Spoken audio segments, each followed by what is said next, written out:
How are you guys? Hello, and how are you doing? This is Dr. Max once again, and today we are going to touch on article writing under English Language Paper 1, Section B. So, like I always say, it is the honors and prerogative of this presentation or of this lesson to help you to have abundant knowledge on how to execute a perfect article. Right. Thank you so much for your support, for your subscriptions and new likes on the page. I really, really appreciate. So without wasting much of your time, guys, I would like to start by defining what an article is. That's very important, right? Fundamentally and basically, an article is a non-fictional prose forming an independent part of a publication. So articles are those pieces of writing which make up a newspaper or a magazine or any other type of publication. So an article is usually included with others in a newspaper, a magazine, or any other publications. They are the ones which make up that big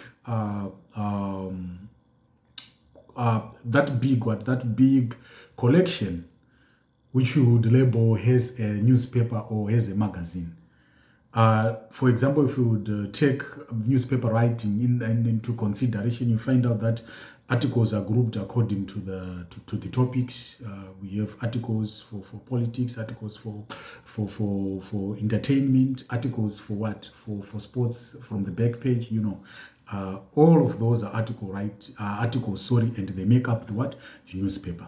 So one particular skill which is vital for you to master when dealing with article writing is having that direct conversation with the reader. You must write or you must present an article in a striking manner, right? And another important aspect, the article questions, right? Let's say in a question paper, the questions mainly hint on the caliber of your readers. So you have to speak for them. Let's suppose that a journalist has been given an article, a task to write an article which has something to do with the youth. So he has to know the language he has to use on how to persuade the youth towards a certain goal. That's the point that I'm trying to hammering on here.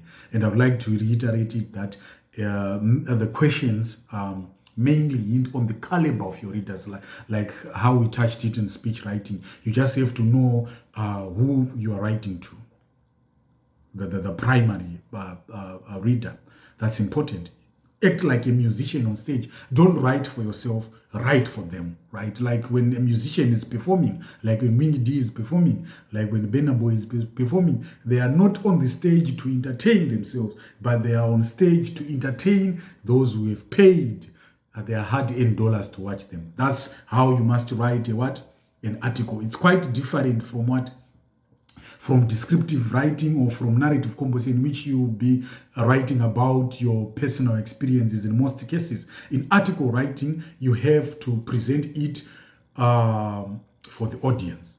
Right, so let us delve deeper into the nitty-gritties or into the jiggies, into the crooks or into the jinx of our matter at hand. I would like to start on the structure of an article. It's important. Because in English, knowing English is one thing, writing your mind, and putting it on paper is one hell of another, So I'll take this opportunity to adumbrate or explain or to hint on how an article must look like. So first and foremost, an article must have a headline. I think every newspaper article has a headline in bold letters. I think this is clear for everyone. Everyone knows that we already have preconceived understanding of what a newspaper looks like and what the newspaper articles look like. So it must carry a headline, right? And if you are given a question, an article question, right, use your question to come up with a catchy title that would invite the reader, right? Just like in article writing, there's one thing that I like about the H Metro journalists. They come up with those catchy headlines that will lure you into what? Into digging deeper into the article.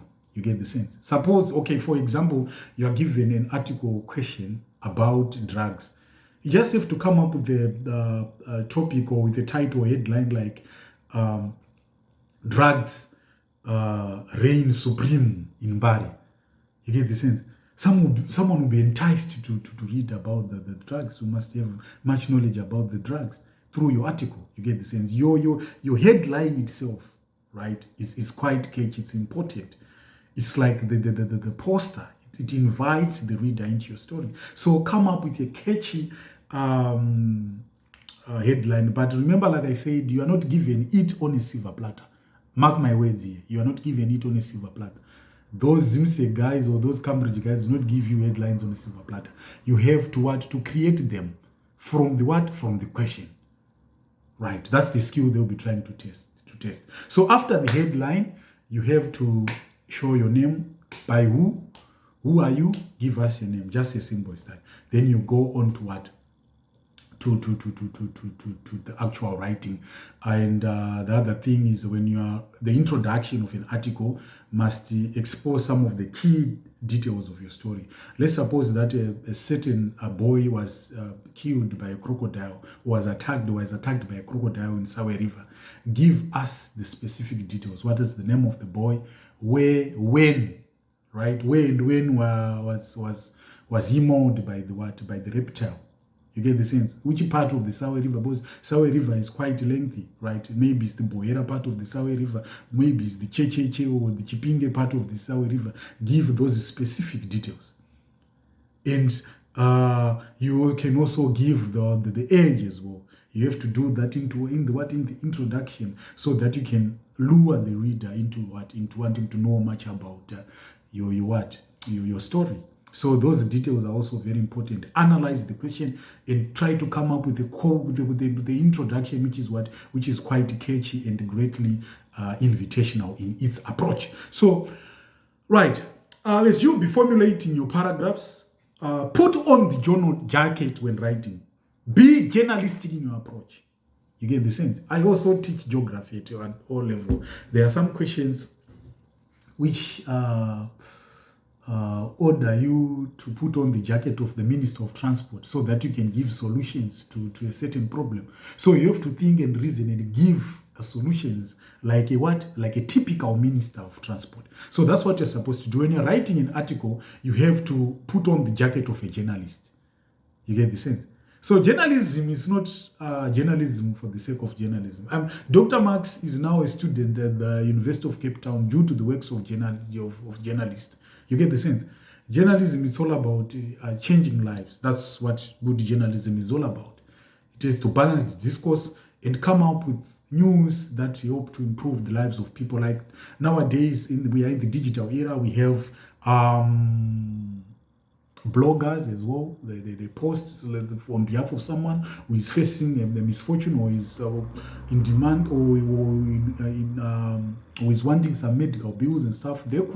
That's the duty of journalists as well. They can come up with a publication so that well-wishers would come in and help that person.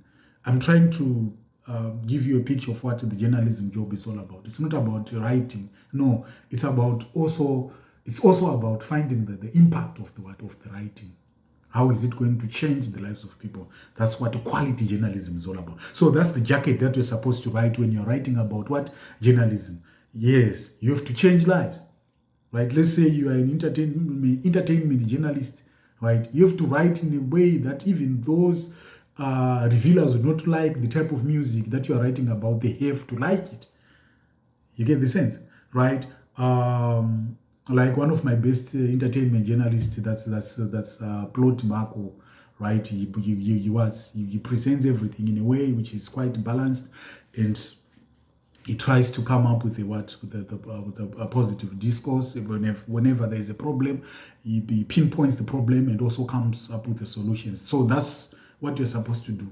I always say, people, you have to follow some of these trends, you have to follow whatever is happening. You learn one or two things with regards to whatever is happening around you, so that you can have something to write about. We have plenty of credible examples to follow, which will also help us in our academics. The problem that we always make is we always detach some of the things. We say these things are for schooling and these things are just for entertainment. They are out of the schooling world. No, you have to combine the two so that you can have something to write about. Yes. Next lesson, I also touch on report writing, right? This means that you must have knowledge on what some of the reports would want you to give much information about scientific details or about geographic details or mathematical details. You have to have knowledge on that. You have to have knowledge on what the religion is all about in your society, what music is all about in your society. You have to know all that so that you can have something to write off, right? So another important aspect is it's quite important, that one. Make your article interesting. Make it interesting by adding jokes as well. Try to entice, trying to entertain the one who is what? Like I said, be like an entertainer. I think most of you have watched Macheso performing. You'll be throwing some jokes here and there. It's not about always playing the guitar and serious business and stuff. No, you'll be shouting those chants and trying to entertain people. That's what you're supposed to do at times when you're dealing with article writing, right? Add some jokes, be humorous. Yeah, right? That's why you find out that a person would brave 3 hours of code watching Japreza or Macheso or Windy D performing. Why? Because they just don't perform for the sake of performing. They will be shouting those chants and enticing the people. That's what you're supposed to do. Maybe your article will be 2 pages long, but if you add those spices, you'd entertain the people. But on that note, please be careful with how you joke. Avoid the sardonic humor. Avoid black comedy, right? Black comedy or dark humor focuses on parts of life we normally don't like. Something to do with death, disease, depression, and disaster. Do not make jokes along those lines whilst you're trying to prove a point. Do not try to make any type of jokes which border along those lines. It's quite insensitive. Remember, you are writing for people. You are not writing for you, or you are not writing for some other insensitive people so that they can hype you. No, you are writing for the people. So you have to communicate in an extremely sensitive way. So avoid create jokes, right?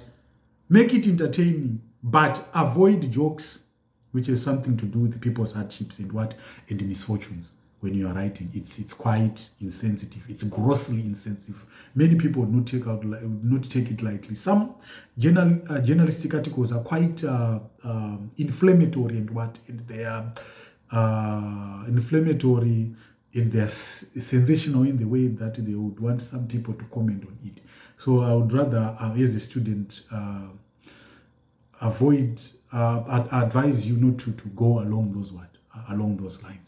Right, just try to be careful with your diction, be civil in your approach, and your jargon must be up to the task.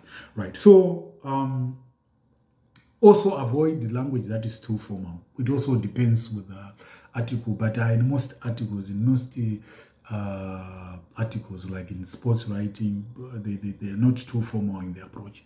Right, using big words like furthermore, like to sum up. Trying to be big and be scholarly in your approach. No, you have to, you are not writing you're not writing for doctors or for mainly degrees holders. No, a newspaper can reach into anyone's hands regardless of their educational qualifications. So you have to be right. You don't have to be too formal in your approach. Yes, you have to be formal, fine, but you don't have to to exceed some of the boundaries or exceed some of the lines.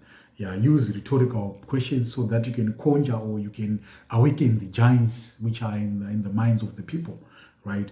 And another important aspect is show depth of the subject, which has been exposed by the question. Like I gave an example about drugs. When you are writing an article about drugs, a person or maybe an alien who is just dropped from Jupiter or somewhere, right, must know about drugs through you. I think I once mentioned about that in my lesson on speech writing. Make sure that you have abundant knowledge on what you are presenting. You get the sense, and give specific details, especially the quantitative one, the quantitative ones. You know, journalists, when an accident occurs, they will tell you that 7 people died and 35 people were injured, and they were ferried to Mutare General Hospital. I think those specific details. I think you are getting what I'm saying. We are given specific numbers of the people who were affected by the accident, those who were maimed, those who were injured, those who lost their lives. And we are also given the name of the hospital they were ferried to. It's not like saying they were injured, they were ferried to a hospital. No, give us the name of the hospital. Remember, journalism is not journalism for the sake of journalism. Journalism is meant to teach people. It's meant to enlighten people. It's meant to warn people. When a journalist writes about a robbery which took place in a certain suburb, in one way or the other, he is also alerting the residents of that suburb to be careful. You get the sense? Yes. Of course, no one can stop disaster from occurring, or no one can stop a robbery from occurring. But sometimes you can give a leeway, or you can give a permission for robbers to attack your home. You get the sense? So when journalists write about what happened on the scene, right, in one way or the other, they will be assisting other residents to be very careful, to lock their doors, to be very critical with their security, with their home securities. You get what I'm saying? So journalism is not writing for the sake of just entertaining people and stuff. No. Journalism is meant to inspire, it's meant to change lives, it's meant to warn people, it's meant to teach people. So don't just read an article and just just try to come up with the arguments, right? Like on social media or in the streets, like how we read about it and stuff. Go deeper, right? What do you learn about it, right? That's the goal of all the journalists. You have to write in such a way, it must have an impact. That's the point that I'm trying to drive home. So when you're also writing, make sure that your paragraphs are short and precise. I will usually say, do not beat about the bush. Just go straight to the point. And when ending, come up with a deep ending. With a deep ending in the sense that, with a good ending, which would also awaken the giant which is in the person, which can also be a clarion call, just like how I mentioned it in speech writing. You get the sense. And you remember you're given a question and its point. So develop each paragraph from its point, paragraphing, that aspect of paragraphing. One paragraph, one idea. So you have to avoid mixing ideas. Your story must flow from A to Z, without any hindrances or any problems thereof. So guys, thank you so much for affording this time, for affording me this time, so that I can help you to understand much about speech writing, of an article writing. I hope you will be better journalists after listening to this. Thank you so much, guys. Thank you so much for your support. Dr. Max is signing out, and bye-bye for now.